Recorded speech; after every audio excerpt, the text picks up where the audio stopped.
Dans cette vidéo, on va faire une comparaison entre l'IA de Photoshop et l'IA de ChatGPT dans le cadre de remplacement de vêtements. Regardez ici, j'ai donné le prompt, je lui ai donné le t-shirt de la SBC et je lui ai donné également l'image que je veux qu'il modifie. J'ai demandé qu'il me fait porter le jeune homme qui est ici avec le t-shirt de la SBC.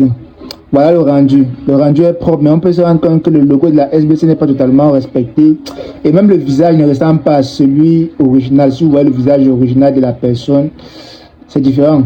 Donc là, je suis venu sur Photoshop et je vais faire le même exercice. Là, je lui demande de sélectionner d'abord la personne. Ensuite, je viens dans remplissage facultatif. Je vais donner l'image de référence.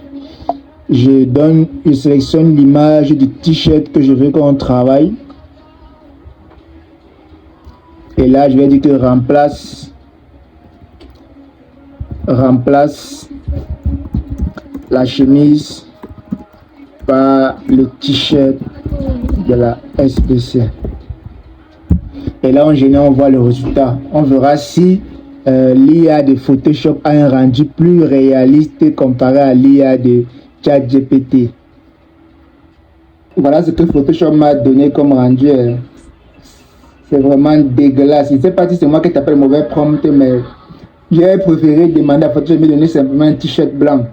Donc là, au moins, s'il a compris, on est passé de ça à ça.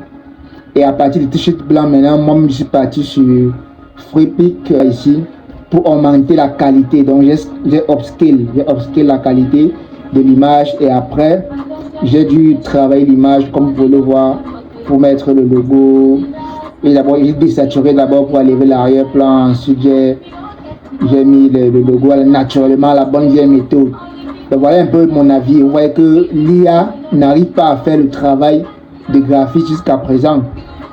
Il peut produire un switching shade, mais on a toujours besoin de l'intervention humaine pour combiner. Regardez ce que ChatGPT me donnait. Ce n'est pas la personne là, ce n'est pas son visage, ce n'est pas le logo de la SBC. Mais par contre, l'image est de qualité. Donc en combinant les outils d'IA et les techniques de design, on arrive à produire un résultat satisfaisant. Mais l'IA seul ne peut pas remplacer un graphiste.